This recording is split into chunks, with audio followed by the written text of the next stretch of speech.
सिक्किम के माननीय राज्यपाल श्री लक्ष्मण प्रसाद आचार्य जी का आगमन हो रहा है। आप सभी से अनुरोध है कि खड़े होकर तालियों के साथ उनका स्वागत करें।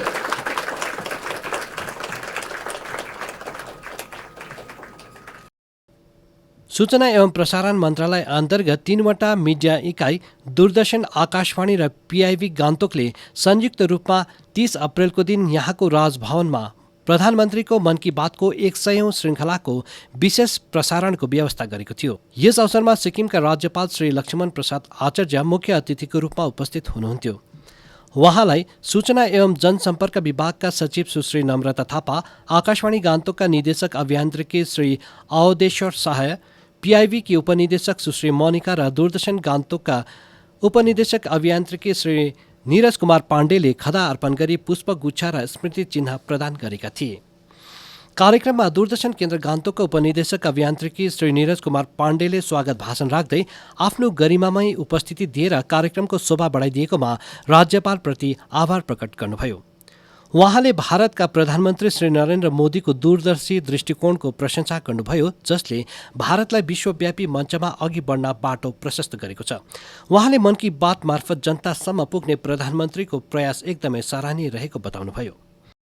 आज की कार्यक्रम के मुख्य अतिथि महामहिम राज्यपाल महोदय श्री लक्ष्मण प्रसाद आचार्य जी, सूचना जनसंपर्क सचिव मिस नम्रता थापा जी, राजभवन सचिव श्री जिग्मे दोरजी भूटिया जी और सिक्किम प्रांत के विभिन्न क्षेत्रों से विशिष्ट उपलब्धि हासिल करने वाले हमारे सम्मानित अतिथिगण, मीडिया के सभी साथीगण, आकाशवाणी, दूरदर्शन एवं पीआईबी के उत्साही सदस्य, आज मुझे आप सभी का आदरणीय प्रधानमंत्री श्री नरेंद्र मोदी जी के 100वें मन की बात के कार्यक्रम के प्रसारण के समय आपका स्वागत करने का सौभाग्य प्राप्त हुआ है। हमारे प्रधानमंत्री जी एक गरीब परिवार में पैदा होकर भी अपनी निष्ठा, लगन व तपस्या से ये स्थान प्राप्त किया है।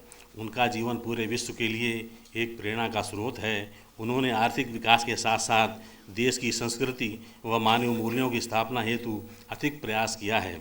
उन्होंने कई अनगिनत योजनाएं जैसे स्वच्छ भारत, उज्ज्वला योजना, आत्मनिर्भर भारत, सौर ऊर्जा, किसान सम्मान निधि, जनधन खाता, हर घर शौचालय, हर घर विद्युत, हर घर जल से नल, महिला सशक्तिकरण, जल संरक्षण आदि तमाम योजनाओं का शुभारंभ किया और वे सक्रियता से चल रही हैं और उनकी वो लगातार मॉनिटरिङ करते हैं। कार्यक्रममा सिक्किमका प्रख्यात व्यक्तित्वहरूले राज्यपाल समक्ष आफ्नो विचारहरू साझा गरेका थिए, जसबाट यो थाहा लाग्यो कि मन की बातलाई प्रेरणादायी कार्यक्रमको रूपमा हेरिएको छ। कार्यक्रममा द्रोणाचार्य पुरस्कार प्रापक सन्ध्या गुरुङ, पद्मश्रीद्वारा सम्मानित श्री जीएस लामा अनि द्रौपदी घिमिरे, राष्ट्रिय शिक्षक पुरस्कार विजेता लोमस ढुङ्गेल लगायत सिक्किमका चर्चित व्यक्तित्वहरू र विद्यार्थीवर्ग उपस्थित थिए। मेरा नाम संध्या गुरुङ है, मैं एक बॉक्सिंग कोच हूँ। तो हाल ही में 2021 में मुझे अपने भारत सरकार से गुरु द्रोणाचार्य अवार्ड मिले हैं। तो मेरे जो कोचिंग के अंडर में लवलीना बोर्गोहाइन ने 2020 ओलंपिक में ब्रोंज मेडल लेकर भारत से सम्मान मिले थे। तो उसी के वजह से मतलब हम दोनों के कोऑर्डिनेट से मतलब मुझे द्रोणाचार्य अवार्ड मिलने में मतलब सफलता हुई। नमस्कार sir, my name is Garud Singh Lama, retired government official by profession, civil engineer and 2005 Padmashri award ji. Thank you sir. मैं द्रौपदी घिमिरे हूँ, पिछले 35 साल से दिव्यांग लोगों के लिए काम कर रही हूँ।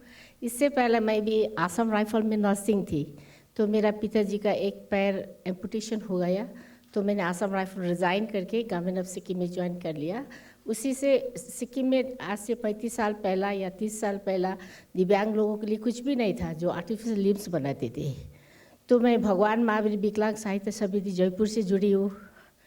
डियर मेहता साहब जो आज भी चेयरपर्सन है, उनसे जुड़ के जयपुर से हम लोग टेक्नोलॉजी सारा सिक्किम में लाए।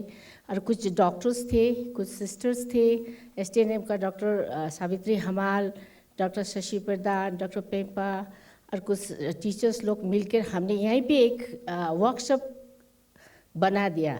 तब से लेकर अब तक हम लोग दिव्यांग लोगों के लिए जैसे आर्टिफिशियल लिम्स बनाना होते हैं, जयपुर से, दिल्ली से, DRDO से 2005 में हमको ऐसा मौका मिला जो फॉर्मर हमारा लेट प्रेसिडेंट कलाम साहब से मिलने की मुलाकात हुई इसी गवर्नर हाउस में।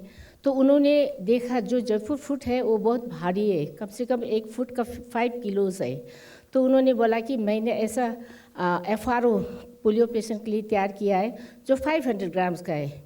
तो हमें सौभाग्य मिला सर कलाम साहब से काम करने के लिए। तो उन्होंने हमें DRDO से साइंटिस्ट भेजा सिक्किम के लिए और हैदराबाद से डॉक्टर्स लोग भेजा। तो हमने 2005 और 2006 में 101 पोलियो पेशेंट के लिए हमें लाइट वेट कैलिपर बनाने का मौका मिला। मेरा नाम लोमस टुंगेल है, मैं एक शिक्षक हूँ, मैं मैथमेटिक्स पढ़ाता हूँ। उसके साथ साथ में मैं स्वच्छ भारत अभियान जैसा एक बहुत छोटा सा एक इनिशिएटिव भी चलाता हूँ स्कूल में। उसका नाम हरियो माखा सिक्किम अगेंस्ट पॉल्यूशन है। वहाँ हम लोग वेस्ट मैनेजमेंट से थोड़ा रिसोर्स निकाल के उस जो पैसा होता है वहाँ से हम लोग स्टूडेंट को NIOS और IGNOU में हम लोग हेल्प करते हैं। और मुझे हमेशा प्रधानमंत्री महोदय के जो भी वो लोग इनिशिएटिव चलाते हैं सर, वहाँ से बहुत प्रेरणा मिलती है sir. Thank you so much. आफ्नो सम्बोधनमा राज्यपालले प्रधानमन्त्रीको मन की बात कार्यक्रम मार्फत जनताले सरकारका नयाँ योजनाका बारेमा थाहा पाउने बताउनुभयो। यस कार्यक्रमबाट देशका विभिन्न भागमा रहेका व्यक्तिहरूको प्रेरणादायी कथाहरू आदान प्रदान हुने कुरा पनि उहाँले बताउनुभयो। राज्यपालले मन की बातको उद्देश्य प्रधानमन्त्रीलाई भारतका नागरिकहरूसँग प्रत्यक्ष कुराकानी गर्न र आफ्नो दृष्टिकोण साझा गर्ने मञ्च प्रदान गर्नु हो भन्नुभयो। यस कार्यक्रमले देशका नागरिकहरूलाई आफ्नो विचार र सुझावहरू प्रधानमन्त्रीसँग साझा गर्ने अनुमति पनि दिन्छ उहाँले भन्नुभयो। राज्यपालले यस कार्यक्रमलाई भारतका जनतासम्म पुग्ने एउटा माध्यम बताउँदै 9 वर्षदेखि सञ्चालित यो कार्यक्रमले विभिन्न प्रमुख योजनाहरू जस्तै बेटी बचाओ बेटी पढाओ, स्वच्छ भारत अभियान, स्थानीयका लागि भोकल फर लोकल आदिलाई प्रमुखता दिएको छ भन्नुभयो। मन की बातमा प्रधानमन्त्रीले सिक्किमको विविध संस्कृतिको प्रशंसा गर्नुका साथै छाङ्गु झीललाई सफा र हरियाली राख्नमा श्री साङ्गे शेर्पाको प्रयासको प्रशंसा गरेको कुरा पनि गर्वको साथ उल्लेख गर्नुभयो। उहाँले टेलिकन्सल्टेसनको माध्यमबाट बिरामीलाई स्वास्थ्य सुविधा उपलब्ध गराए बापत मन की बातको 98औं श्रृङ्खलामा सिक्किमका डाक्टर मदनमणि ढकालसित प्रधानमन्त्रीले कुराकानी गरेको बताउनुहुँदै डाक्टर ढकालको कार्यको पनि प्रशंसा गर्नुभयो। मन की बातले राष्ट्रलाई अगाडि बढ्न सामूहिक जिम्मेवारी सिकाउँछ। यो समानताको मञ्चको रूपमा खडा छ जहाँ विचार र कार्यहरू भारतीयहरूलाई एकताबद्ध गर्न साझा गरिन्छ, राज्यपालले भन्नुभयो। आज हम यहाँ सभी माननीय प्रधानमंत्री श्री नरेंद्र मोदी जी के मासिक रेडियो कार्यक्रम मन की बात के 100वें श्रृंखला का जश्न मनाने के लिए उपस्थित हुए हैं। मन की बात जैसे कि आप सभी जानते हैं कि आकाशवाणी पर प्रसारित किया जाने वाला एक कार्यक्रम है जिसके जरिए भारत के प्रधानमंत्री श्री नरेंद्र मोदी जी भारत के नागरिकों को संबोधित करते हैं और देश भर के लोगों के साथ अपने विचार शेयर करते हैं। कार्यक्रम का मुख्य उद्देश्य जनता के बीच सीधे संवाद के माध्यम से विभिन्न मुद्दों पर विचारों को साझा करना और उनके समस्याओं का समाधान निकालना है। इसके साथ ही इस कार्यक्रम के माध्यम से जनता को सरकार की नई योजनाओं और कार्यक्रमों की जानकारी भी दी जाती है। इस दौरान लोगों की कई प्रेरणादायक कहानियों से भी हम अवगत कराते हैं। माननीय प्रधानमंत्री जी ने प्रभावी तरीके से लोगों के मध्य पहुंचने के लिए 2014 में आकाशवाणी पर प्रसारित मन की बात से लोगों को संबोधित करना शुरू किया। 3 अक्टूबर 2014 को विजयादशमी के शुभ अवसर पर शुरू किया गया कार्यक्रम के 9 साल हो गए और कार्यक्रम को निरंतरता प्रदान करते हुए हम 100 एपिसोड के प्रत्यक्षदर्शी बने हैं, जो हम सभी के लिए गर्व की बात है। मन की बात, आपकी बात, मेरी बात, हम सब की बात। पहले एपिसोड से लेकर आज तक हमें अपार प्रेरणा मिली है। माननीय प्रधानमंत्री जी इस कार्यक्रम के माध्यम से हर तबके के लोगों से जुड़े हुए, हर क्षेत्र को छुआ, सामाजिक, आर्थिक, शैक्षणिक, चिकित्सा आदि ऐसे शायद कोई अनछुए प्रसंग या विषय हो जिसका जिक्र माननीय जी ने ना किया। प्रधानमंत्री नरेंद्र मोदी जी ने सिक्किम के 12,000 फीट ऊंचाई में पर्यावरण संरक्षण से सांगपे शेरपा की अधिक काम की प्रशंसा की है। अन्य एक एपिसोड में 2 उद्यमियों अनुराग अग्रवाल व सिद्धि करनानी की स्टोरी को साझा किया, जो उत्तर पूर्वी भारत में कृषि के क्षेत्र में स्टार्टअप कर रहे हैं। इस कड़ी में माननीय पीएम ने सिक्किम के डॉक्टर मदन मणि ढकाल से हाल ही में चिकित्सा के क्षेत्र में टेली कंसल्टेशन उपलब्धि की भी सराहना की है। राष्ट्रीय शिक्षक पुरस्कार से सम्मानित शिक्षकों के साथ मिलकर संवाद करते हैं। मन की बात के कार्यक्रम में एक ऐसे मंच जिससे हम लोगों की समस्याओं, उनके विचारों को समझने की, उनको समाधान निकालने की क्षमता प्रदान करता है। इस कार्यक्रम के माध्यम से प्रधानमंत्री श्री नरेंद्र मोदी जी ने जनता के बीच जब सीधा संवाद करते हैं तो उनके द्वारा किए गए प्रश्नों एवं सुझावों का जवाब भी देते हैं। 150 करोड़ आबादी वाले देश में प्रत्येक नागरिक से इस प्रकार के मिला उनको सुनने का यह अद्भुत कार्य है। इस कार्यक्रम में हमें प्रेरणा मिलती है कि जनता की समस्याओं का समाधान करना न सिर्फ सरकार का दायित्व है, बल्कि हम सबको भी इसमें अपना योगदान देना चाहिए। इसके साथ ही कार्यक्रम में देश और समाज के विकास के लिए एक समान जिम्मेदारी लेने के लिए प्रेरित करता है। इसके अलावा यह कार्यक्रम हमें एक सकारात्मक दृष्टिकोण देता है, जो हमें अपने देश के प्रति अपनी भूमिका को निभाने की प्रेरणा देता है।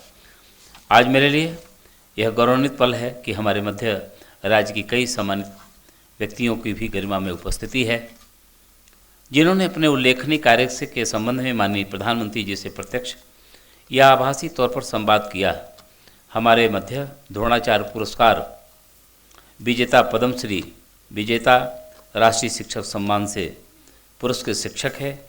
आप सभी की गरिमा में उपस्थिति यह दर्शाती है कि सिक्किम राज्य के कई हर क्षेत्रों में आगे है और राष्ट्रीय और विश्व पटल पर अपनी पहचान बना हुए है। अनेक ऐसी उपलब्धियाँ और मन की बात से हम सबको प्रेरणा मिली है।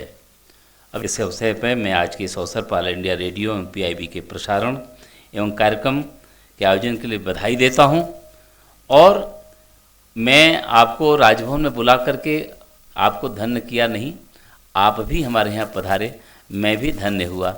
मैं बहुत अभिनंदन करता हूं और मुझे प्रसन्नता है, मुझे भी बहुत हर्ष हुआ कि आप हमारे इस आमंत्रण पर हमारे मध्य आए। इस काम के लिए एक बार फिर से ऑल इंडिया रेडियो PIB के प्रसारण कार्यक्रम में इसमें जो आदरणीय प्रधानमंत्री जी को सीधे आपको के साथ कनेक्ट करने का काम किया और जैसा मैंने आगे भी कहा, अनेक जीवन में बहुत बदलाव आया, अनेकों के जीवन में बहुत बदलाव आया है और उसको कुछ शब्दों में नहीं बयां किया जा सकता। आइए हम भी आज से संकल्प लें कि निश्चित रूप से हमारे किसी कार्यशैली से, हमारे किसी व्यवहार से लोग और जोड़ें, लोग एक प्रेरणा ले सकें। मन की बात की यही सार्थकता है। एक बार फिर से मैं आदरणीय प्रधानमंत्री जी के इस संदेश से हमारे जीवन में एक और कुछ बदलाव आएगा, एक नया संकल्प आएगा।